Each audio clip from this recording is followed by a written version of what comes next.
ওমর ফারুক রাদিয়াল্লাহু তাআলা আনহু জুমার খুতবা দিচ্ছেন। কিসের খুতবা? খুতবার মাঝখানে হঠাৎ চিৎকার মেরে বললেন, ইয়া সারিয়াত ইবনে জানিমিল জাবাল, ইয়া সারিয়াত ইবনে জানিমিল জাবাল, ইয়া সারিয়াত ইবনে জানিমিল জাবাল। মানে এই সারিয়া, এইদিকে না, জাবাল পাহাড়ের দিকে, জাবাল জাবাল, গো টু দা মাউন্টেন, পাহাড়ের দিকে যাও। এই কথা বলে আবার থেমে খুতবা দেওয়া শুরু করলেন। সাহাবারা আগা মাথা কিছুই খুঁজে পেল না, আগের কথার সাথেও মিল নাই, পরের কথার সাথেও মিল নাই। জুমার নামাজ শেষ, সাহাবারা বললেন, আমিরুল মুমিনিন, খলিফাতুল মুসলিমিন ওমর ফারুক জুমার খুতবা দেওয়ার সময় হঠাৎ চিৎকার মেরে বললেন, ইয়া সারিয়াত ইবনে জানিমিল জাবাল। আপনার এই বাক্যের সাথে আপনার খুতবার আগের কথার কোনো মিল পেলাম না, পরের কথারও কোনো মিল পেলাম না। আপনি বুঝিয়ে বলেন, কেন বলেছেন আমরা তো বুঝলাম না। সাইয়েদনা ওমর ফারুক বলেন, আমি যখন জুমার খুতবা দিচ্ছি হঠাৎ আমার চোখের মধ্যে ভেসে উঠলো ওই যে গত কয়েক মাস আগে আমি আমার মুসলিম সেনাপতিকে ইরানে, পারস্যে, ওই ইরানের বিশাল রাজ্যে যুদ্ধের জন্য পাঠিয়েছি। আমি দেখলাম যুদ্ধের একটা ভয়ঙ্কর মুহূর্তে আমার মুসলিম সেনাপতি ভুল দিকে চলতে আরম্ভ করেছে। বাম দিকে তার পাহাড়, ডান দিকে উপত্যকা। ডান দিকে যদি সে চলে যায়, উপত্যকায় চলে যায়, শত্রু বাহিনীর হাতে ধরা খেয়ে সব মারা যাবে। আর আমার সেনাপতি যদি মুসলিম বাহিনীকে নিয়ে পাহাড়ের উপর উঠে যায়, আল্লাহর মেহেরবানিতে এই যুদ্ধেও তারা জয়লাভ করবে। এজন্য আমি মসজিদের মিম্বারে দাঁড়িয়ে রব্বুল আলামিন আমার চোখের সামনে ওই যুদ্ধক্ষেত্রের দৃশ্যপটটা তুলে ধরেছে, ওইটা দেখে আমি এখানে দাঁড়িয়ে আমার সেনাপতিকে কমান্ড দিয়েছি। পড়েন সুবহানাল্লাহ। যেন তেন মানুষ না এটা। জুমার মিম্বারে দাঁড়িয়ে হাজার কিলোমিটার দূর পারস্যে কি হচ্ছে সেটাও দেখতে পেতেন আল্লাহর মেহেরবানিতে। সুবহানাল্লাহ পড়েন। সাহাবারা বিশ্বাস করে নিলেন, কিন্তু মুনাফিক টাইপের যেগুলো, এগুলো বলে এটা আবার কেমন কথা, উনি আছেন মদিনার মিম্বারের মধ্যে দাঁড়িয়ে, হাজার হাজার কিলোমিটার দূরে কি হচ্ছে উনি দেখবেন কেমনে। এরা বিশ্বাস করলো না, সাহাবারা সবাই বিশ্বাস করলো, মুনাফিক গুলো বিশ্বাস করলো না। তারা মনে মনে ভাবলো, এই মুসলিম সেনাপতি বিজয়ের বেশে যেদিন মদিনায় আসবে, আমরা মদিনার উপকণ্ঠে দাঁড়িয়ে থাকবো, ওদেরকে জিজ্ঞেস করবো এমন এমন দিন ওমরে ফারুকের কণ্ঠের কোনো আওয়াজ শুনতে পেরেছিলে কিনা। বিজয়ী বেশে সাহাবারা যখন ফিরে আসতো, সব মুমিনরা আহলান ওয়া সাহলান জানাতে ওনাদেরকে রিসিভ করতে যেত, মুনাফিক গুলো যেত না। কিন্তু ওই দিন মুনাফিকরা সবার আগে যে হাজির। মুসলিম সেনাপতি যখন ঢুকলো, জিজ্ঞেস করলো, মুসলিম সেনাপতি, এত দিন আগের কথা, জুমার দিন দুপুর বেলা যুদ্ধক্ষেত্রে হঠাৎ করে আমিরুল মুমিনিনের কোনো কথা তুমি তোমার কান দিয়ে শুনতে পেরেছিলে কিনা বলো। সেনাপতি বলল, তোমরা কেমন করে বুঝলা, কেমন করে তোমরা জানলা? তোমরা ঠিকই জেনেছো, ঠিকই ধরেছো, ঠিকই বলেছো। যুদ্ধের কঠিন মুহূর্তে ভুল করে আমি উপত্যকার দিকে মুসলিম বাহিনীকে নিয়ে ছুটতে আরম্ভ করেছিলাম। হঠাৎ করে আমিরুল মুমিনিনের একটা কণ্ঠ আমার কানের ভেতরে ভেসে আসলো। আমি শুনতে পেলাম, ইয়া সারিয়াত ইবনে জানিমিল জাবাল, ডান দিকে উপত্যকার দিকে যেও না, তাড়াতাড়ি বাম দিকে পাহাড়ের উপর চড়ে যাও। শুনেছি আমি, আমার নিজ কানে শুনেছি। তোমরা কি করে জানলে? আমি নিজে শুনেছি।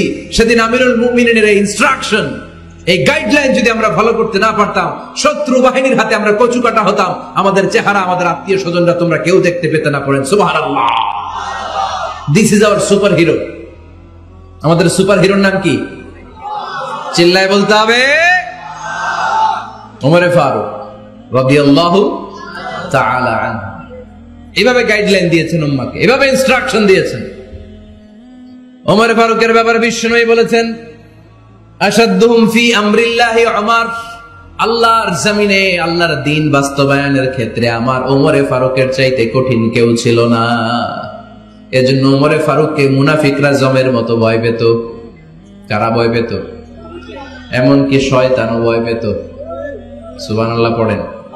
বিশ্বনবী বলতেন, মা লাকিয়াকা শাইতানু সালিকান ফাজ্জান ইল্লা সালাকা ফাজ্জান গায়রা ফাজ্জিন। ওমর, তোমার যদি ইবলিস শয়তান এই রাস্তা দিয়ে হেঁটে আসতে দেখে, ইবলিস শয়তান এই রাস্তা রেখে দিয়ে অন্য রাস্তা দিয়ে হাঁটে। ওমর, তুমি যদি এই রাস্তা দিয়ে হাঁটো, শয়তান জীবনে ওই রাস্তা দিয়ে হাঁটবে না, এই রাস্তা দিয়ে আরেক রাস্তা দিয়ে হাঁটে। সুবহানাল্লাহ কইতে পারলেন না?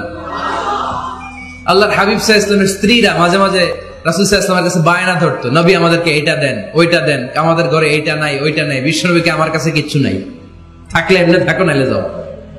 কিন্তু বিবিরাও ছাড়ে না, নবী আমাদের এটা দেন, ওইটা দেন, বায়না ধরছে সব বিবিরা। বিশ্বনবীর স্ত্রী ছিল কয়জন? হ্যাঁ, কয়জন? 11 জন। দাসী 2 জন, সব মিলে 13 জন। 11 স্ত্রী ধরছে, নবী এটা দেন, ওইটা দেন। বিশ্বনবী বলে কিছু নাই, স্ত্রীরাও ছাড়ে না।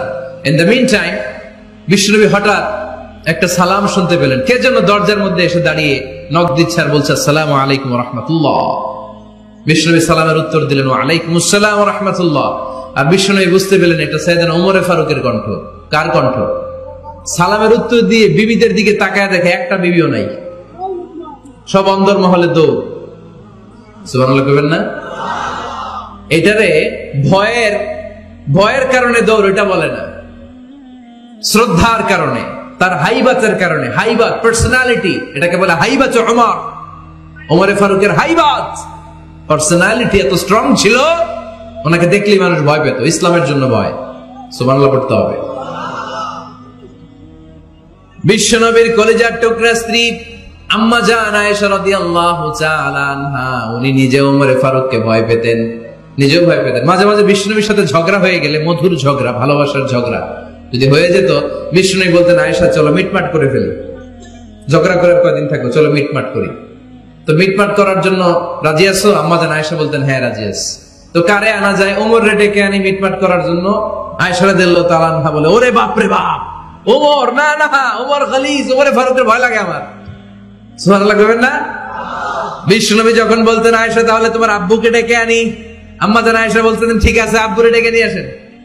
আবু বকর রাদিয়াল্লাহু তাআলা আনহুরে ডেকে নিয়ে আসেন। আমার আব্বুর মতো নরম দিলের মানুষ আমি জীবনে দেখি নাই। আবু বকর রাদিয়াল্লাহু তাআলা আনহু খুব নরম দিলের লোক ছিলেন, তার বিপরীতে ওমর ফারুক ছিলেন খুব কঠিন মেজাজের। দুইটাই লাগে, কথা কও। নরমও যেমন লাগে, গরমও লাগে। নরম গরমের সমন্বয় দরকার আছে না নেই? আর সুপার হিরো ওমর ফারুক রাদিয়াল্লাহু তাআলা আনহু। আমরা যাদের আমাদের ছোট্ট বাচ্চা আছে, ঘরে 2 বছর 3 বছরের শিশু আছে না আমাদের, রাতের বেলা দেখুন খেতে চায় না, খালি মায়ের জ্বালায়। তো মা তখন বলে এই খাও নাইলে ভূত আসবে, ওই যে বিড়াল আসবে, বাঘ আসবে, ভাল্লুক আসবে, এগুলো বলে না? এগুলো বলে ভুলিয়ে বালিয়ে বাচ্চাকে ভয় দেখে খাওয়াতে চায়। এই ভূত আসলো, ভূত তাড়াতাড়ি খা, না খাইলে ভূতে ধরবে, তো খা। সাথে সাথে খায়। মদিনাতে যখন ওমর ফারুক রাদিয়াল্লাহু তাআলা আনহু মদিনার খলিফা, তখন মদিনার বাচ্চারাও মাদেরকে এরকম জ্বালাতো, খেতে চাইতো না। মায়েরা খাবার নিয়ে বাচ্চাদের পেছনে ঘুরতো। তখন মদিনার মায়েরা বাচ্চাদেরকে বলতো তাড়াতাড়ি খাও, হা হুয়া ইয়াতি উমর, হুয়া উমর, তাড়াতাড়ি খাও, ওই যে ওমর আসতেছে, ওমর ওমর আসতেছে শুনলেই বাচ্চারা তাড়াতাড়ি খেয়ে ফেলতো, বাঘের মতো ভয় পেত। চিল্লায় পড়েন আল্লাহু আকবার। মুসলিম ইতিহাসে প্রথম চিফ জাস্টিস আবু বকর রাদিয়াল্লাহু তাআলা আনহু যখন খলিফা, চিফ জাস্টিস বানাই দিয়েছেন ওমর ফারুককে। সর্বপ্রথম কোরআন সংকলনের পরামর্শ দিয়েছেন সাইয়েদনা ওমর ফারুক। এই যে কোরআন 114 সূরা 30 পারা, আগে কি এরকম ছিল? কথা কন না কেন? আগে গাছের পাতায় লেখা ছিল, পশুর চামড়ায় লেখা ছিল, ওটের হাড্ডির মধ্যে লেখা ছিল কোরআন।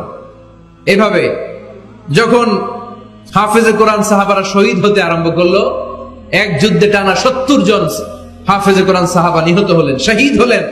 ওমর ফারুক তখন আবু বকর রাদিয়াল্লাহু তাআলা আনহুর কাছে যেয়ে বললেন, আবু বকর আপনি কোরআন জমা করেন, সব কোরআনের কপিগুলো একসাথে করে এরকম একটা কোরআন করেন।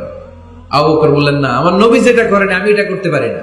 কিন্তু ওমর ফারুক ছাড়েন, আর এটা করেন, করলে ভালো হবে, গোটা মুসলিম উম্মাহ উপকৃত হবে। বারবার বারবার বারবার সাইয়েদনা আবু বকর রাদিয়াল্লাহু তাআলা আনহুকে এত জোরাজোরি করতেছিলেন, অবশেষে আবু বকর রাদিয়াল্লাহু তাআলা আনহু বললেন, ওমর ফারুকের জোরাজোরিতে এই কাজের জন্য আল্লাহ তাআলা আমার হৃদয়টারে খুলে দিলেন, আল্লাহ আমার হৃদয়ের ভিতরে ইলহাম করে দিলেন। আর আল্লাহ বুঝাতে চাইলেন, আবু বকর ওমরের কথাই শোনো, ওমর যেটা বলে তেমনটাই করো। কারণ ওমর ফারুককে বলা হয় মুহাদ্দিস। কি বলে? সবাই বলেন কি বলে? মুহাদ্দিস না মিয়া? মুহাদ্দিস মানে যে হাদিস বিশারদ, আর মুহাদ্দিস মানে যার মুখ থেকে আল্লাহর কথাগুলো বেরোয়। আল্লাহ কি বলতে চায়, আল্লাহ তাআলা ওই কথাগুলো, ওই ভাবনাগুলো ওই লোকের মুখ দিয়ে বের করে দেয়। জোরে বলেন সুবহানাল্লাহ।